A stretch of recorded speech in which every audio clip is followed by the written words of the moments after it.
Jätkame siit ja meil on väga hea meel tervitada meie järgmist külalist, head kolleegi India rahvustelevisioonist populaarset saatejuhti Abaja Chaudhary. Tere hommikust! Namaskar! Namaskar! Good morning! Minu esimene küsimus, Karin aitab meil taaskord tõlkida. Esimene küsimus on, et miks te siin Eestis olete? Mis te teete siin? Kas te olete siin lihtsalt seoses puhkusega või tööga? So my first question is that why are you in Estonia? Is it a holiday? Are you here for work? Yeah, I am with a purpose here because mul on siin ka tõepoolest eesmärk. Me oleme tulnud siia selleks, et tegemist on vahetusprogrammiga, kus 5 meist on tulnud Indiast ja üks grupijuht on Rotary klubi liige ning meid on sponsoreeritud Delhist, see on siis programmile, kuhu kuulub siis Soome ja kuulub ka Eesti. Nii et sellise programmi kaudu ma olen siia tulnud. No meil nii-öelda siin läänes on oma arusaam India kultuuri kohta ja kindlasti me teame asju omat moodi, tihtipeale ka valesti.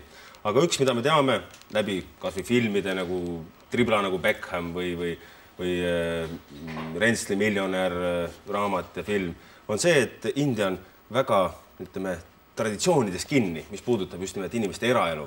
Ka teie ju abielusite läbi vanemate soovi. So one thing in so-called West here we know about India because we watch the movies like Bandit Like Beckham and Slumdog Millionaire, and we understand that India tends to be very much stuck in traditions. And I know that you had married also through an arranged marriage. So what do you think about that system? Arranged marriage system is a very traditional method. Korraldatud abielude süsteem on väga traditsiooniline abiellumise süsteem Indias. Ja see on tegemist on väga tugeva pärandiga ja abielu institutsioon kui selline on väga mõjuvõimas.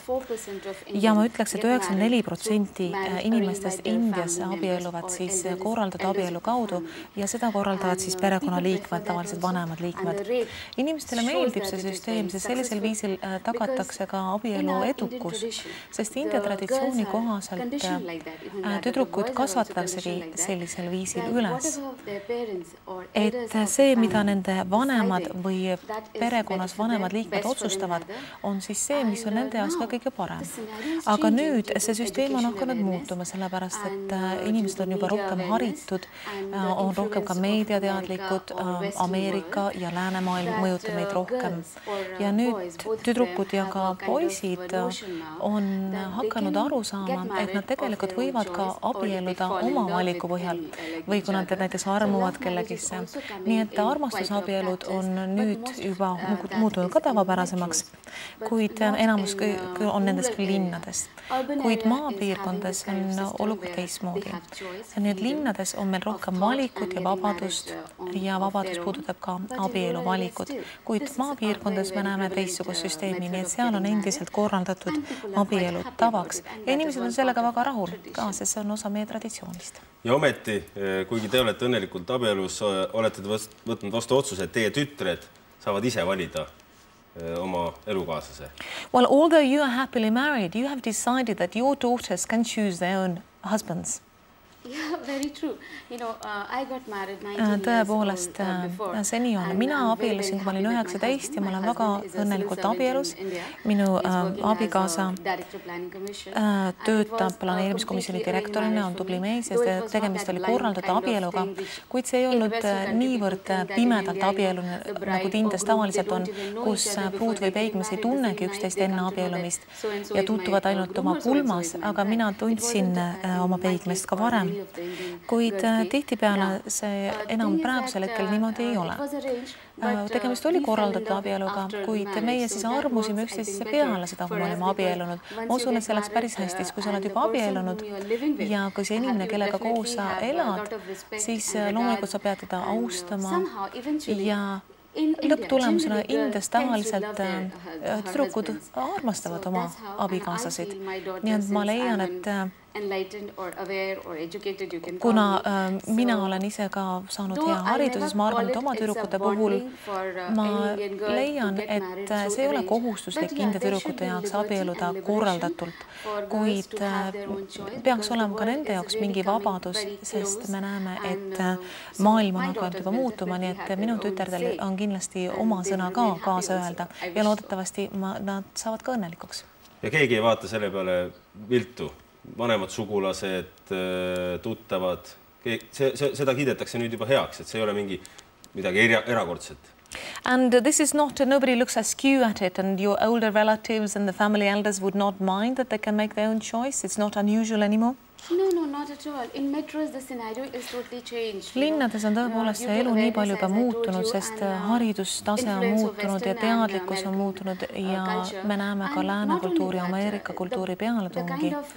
Ning sest peresidemed on endiselt väga tugevad ja vanematele meeldib juba see, et kas nende tütrel või pojal võiks oma sõna ka olla kaasa öelda. Nii et siis nad ei saa hiljem kurta, kui nendel on mõningaid kohanemisraskusi. Nii et minu pereliikmed ei vaielnud ka vastu ja vaid toetasid tütreid, et nad saavad teha oma valiku. Üks teema, mis alati India ja Nepaliga seoses tihtipeale tuleb teemaks, on kastisüsteem, mis on samuti raske aru saada või mõista, aga kas see üldse veel kehtib Indias ja kui tugev on kastisüsteem? Te olete brahman, kui mina oleksin puutumatute kastis, kas te üldse räägiksite minuga? So one thing which tends to come up when it comes to India and Nepal is people talk about the caste system. Would you say that that system still exists? For example, I know that you are from the Brahmin caste, and let's say if I was an untouchable, would you actually talk to me? Oh, now again, the education and awareness is the question. Nüüd tõepoolest on haridus väga palju elu muutnud, sest inimesed on niivõrd liberaliseerunud, et see ei ole enam tabu. Varem see oli nii, kuid valitsus on võtnud omalt poolt ette ka mitmeid meetmeid selleks, et ületada neid lõhesid. See puudutab siis madalast kastist või kõrgematest kastidest pärit inimesi. Nii et see puutumatute kasti tegelikult enam ei eksisteeri, kuid see võtab kindlasti ka aega, sest see vahe tuleb ületada aja jooksul. Inimesed suhtlevad üksteisest väga sõbralikult ja tihtipeale leitakse, et ei olegi enam viisakas rääkida kasti päritolust, kui inimesed suhtlevad koos, kuid ja kastisüsteem tuleb ära kaotada, sest see ei ole hea asi. Teatud põhjusel see loomulikult tekkis, see puudutas India traditsioone, kuid enam need traditsioonid selles mõttes enam paika ei pea. Nii et puutumatu minuga suhtleb, siis mina ei lase sellest ennast häirida, ikkagi suhtlen temaga ja me suhtleme omavahel sõbralikult ja kastisüsteemi meie jaoks praktikas enam ei eksisteeri. Kuid loomulikult mõningates kohtades on see veel alles. Jah, ma mäletan üks sõber Nepaalis ütles, et lõppude lõpuks, mis teeb meist inimesed, on see, et meil kõigil soontes voolab punane veri ja kaste tõepoolest ei ole vaja. Well, yes, I remember there was a friend of mine in Nepal who said we all have red blood in our veins and we don't need the caste system.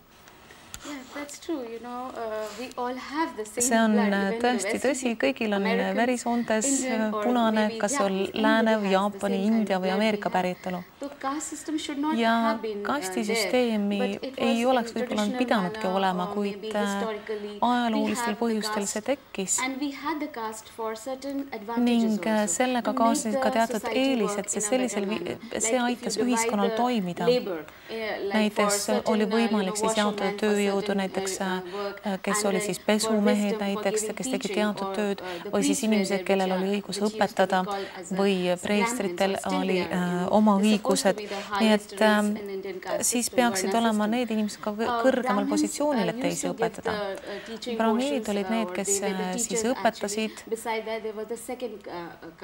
ja edasi olid siis teised kastid, mis valmistasid, aitasid kaasa kuningriigi riikide süsteemile kaasa, seal oli siis sõdalaste kast ja sellisel viisil ja siis edasi pidi olema omad kast selleks, et tegeleda kaubandusega ja see aitas ühiskonda struktureerida. Siis vastavalt tööle, mida inimene tegi, jaotati see inimesed kastidesse, nii et kas olid käsitöölised, olid näiteks kullassepad oma kastides ja siis kõige alumine kast oli siis puutumatud, kes tegelesid koristustöödega, mida siis sellel ajal peeti mustadeks töödeks. Kuid see süsteem oli mõeldud selleks, et ühiskonna struktuurile kaasa aidata. Ma tänan selle hommikuse vestluse eest ja omalt poolt vabandan ka, et me rääkisime ainult asjadest, mis meile tunduvad arusaamatud. Iseenesest on India fantastiline riik, fantastilise kultuuriga, nii et kõigil soovitan seal ära käia ja käia seal niimoodi, et on aega. Suur tänu teile ja edu jõudu! Thank you very much. Dhanyavad. Thank you.